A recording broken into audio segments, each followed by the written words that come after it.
have an entrepreneurial spirit. On average, about 4 million new businesses open in America each year, and there are investors ready to help them get off the ground. Last year, venture capitalists invested $330 billion in new businesses. But $323 billion of that, 98%, went to businesses owned by men. Only 2% went to women.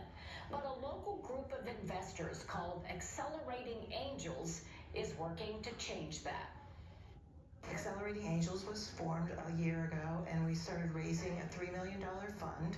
We're just about to the $1 million mark and ready to start cutting checks to worthy businesses. Worthy businesses owned by women. Cindy Englefield believes smart women with good ideas are too often ignored by banks and investors. We're taking more of the people workforce approach. Women like Reagan Avon, who was studying engineering at OSU a decade ago when she became obsessed with the future of artificial intelligence.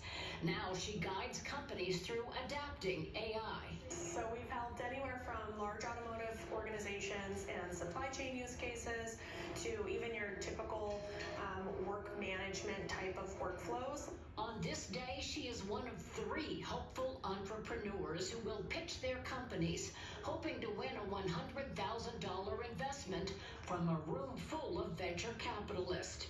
You have to compare what's happening here to Shark Tank. You know, I've handpicked great advisors to help us that have great connections in the community.